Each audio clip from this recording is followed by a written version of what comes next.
We are back. We're talking about Wrestle Kingdom. I was worried at first, but I'm a lot more comfortable, let's put it that way. It turned out to be a decent show. Oh, yeah, absolutely. Let's talk about the positives. Yeah. So the entranceway, really cool looking. Mm-hmm. They put a lot of really good effort. They did. Now, there's a confliction about the capacity of the arena. Like, it seemed like it was smaller than in past years. I'm not sure. Like, there weren't a lot of fans, like, actually in the... I don't know if that's ever been a thing, because I don't remember the last time I watched a Wrestle Kingdom show that wasn't pandemic-related, but but there didn't seem to be a lot of fans in the stands. I think when it came a little bit closer, usually the upper bowl has sporadic people. Mm-hmm. I'm not 100% sure, but... right now we're doing positives. I didn't see anything as it relates to the attendance. But yeah, the entranceway looked cool. Yeah, it really did. The seamless transition from the video. So the top video, the middle video, and the bottom video, they all had the same video background, mm-hmm. and it really connected well. I was so impressed by it. The pyro was really cool. They did a really great job with the shots. Yeah, production was definitely up there. It was produced well. Oh, it was done very well. There were a couple of trip ups, but there were so many people at ringside. Yeah. But that's standard. I'm not going to take it away from them. They had some really cool shots. So this was a good four-way, and El Phantasmo was 100% the right person to win this match. He came back from beating cancer, and then he won a title. He was a last-minute addition to this because they didn't think he was going to make it back for Wrestle Kingdom. Right. So he did. There you go. And it was a good match. I was very, very happy about that. With that. Oh, and another thing, the English commentators were very good. Yes, they were very good about explaining it when there were... Because, again, this is Japan. They do things a little bit differently, and not every show is going to be in English. Right. Also, when they were cutting promos in Japanese, I always like it that they have the one commentator that actually does the translation to English. Yeah. So I thought that was really cool. I think other places should adopt something like that. They should. I'm just not sure if they do promos and stuff like that. I don't necessarily follow those, but there we go. Right. I like this match in a couple of different ways. Number one, Evil's entrance was really cool, where they did his music on the little, not the orchestra, but the little thing, the little piano. I thought that was really cool aesthetically. Also, this match felt big. It did. It felt very important. It did. And I was very happy. They are minimizing the interferences from House of Torture. Yeah. Thank Christ. I know. That's one thing I've always hated about New Japan is the amount of interferences. Well, especially for the House of Torture. The ending was kind of weird, but overall, I did like this. I like the match. We'll talk about the ending in a bit, but as of right now, I liked it. This was a very good match. It was. Konosuke is just impressing. He is on a totally different level. I like Shingo Takagi, but Konosuke is on a roll right now. Yep, he is. He is appearing in different places, and his work has always just been peak stuff. It's been and also been improving. Mm-hmm. And he's really, I can't remember how old he is, but he's DDT Pro, which is very weird. It's like, man, I can't believe he was coming out of that smaller sort of silly promotion. DDT's always been the goof. Yeah. The goof troupe. The goof troupe. of Japanese wrestling. They've been Jakara of Japanese wrestling. They had the Iron Man where literally a dream won the title. Right. It doesn't make any sense. So this match also was awesome. It was so good. David Finlay is 100% keeping up with his family lineage. He has huge shoes to fill with, his grandfather and his father. He's a third-generation wrestler. Yeah. And Yota Tsuji had to win this match. Yes. And he did it in a great match. Yes. I'm so impressed. I was worried about Yota, but I think here is a really good spot for him. I think they pushed him too fast, too early. Yeah. So, this is a systemic problem with New Japan, which is not a part of this. But they redeemed it. So at the very least, I'm happy with the result there. Tetsuya Naito and Hiromu Takahashi once again had a great match. Yeah. The last like 2 or 3 matches of the show were just spectacular.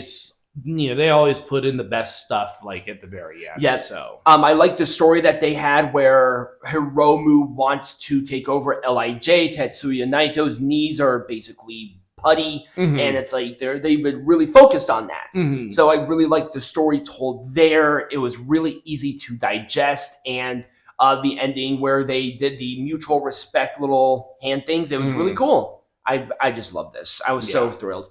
Even though Hiromu Takahashi looked silly, but we'll talk about that later.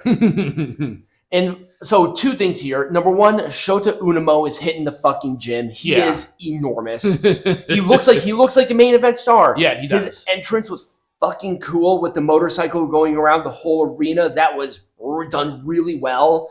Zack Sabre Jr. has taken the pedestal of being their other golden child. Yeah. Also, him cutting a promo in Japanese was unexpected. I was like, an Australian speaking fluent Japanese. I mean, he lives there. He lives there. So, you'd have to speak Japanese to live in Japan. I understand, but I was so taken aback. It was so weird.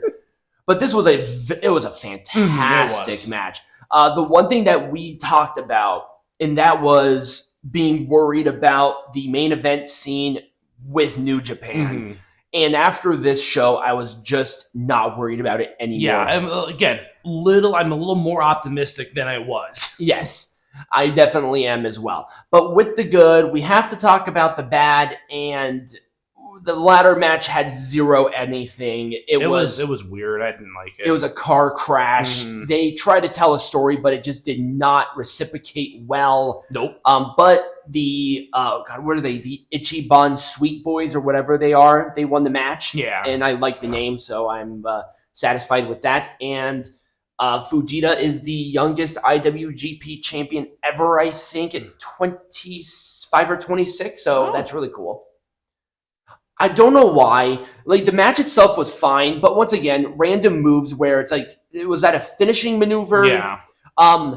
Every time they are wrestling in a match, the commentators are trying, but with the women sounding like they're going through a wood chipper, it's really hard. Yeah. It's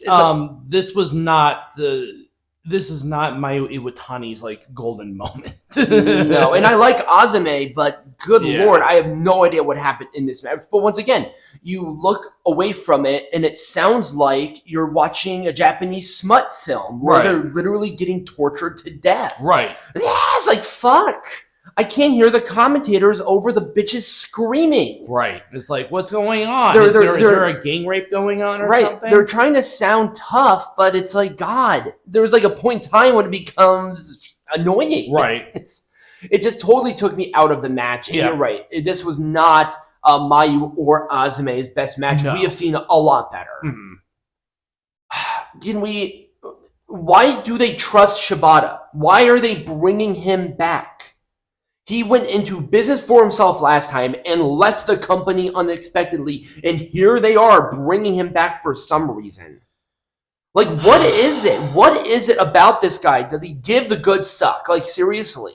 I don't know. It's so weird. This was done so poorly as well. It just sucked. It was bad, and then we'll talk about the match later. If NJPW weren't a bunch of fucking weirdos when it came to copyright, we would watch the match because it was not a good match. But they were the ones who flagged down the original channel because they don't know that this is copyrighted. So, fuck you. Because they're watching. And because they manually flagged everything last time. It wasn't automatic like WWE does. Yeah, no, they've nothing better to do with their time than flag people who give them any sort of criticism. That's true.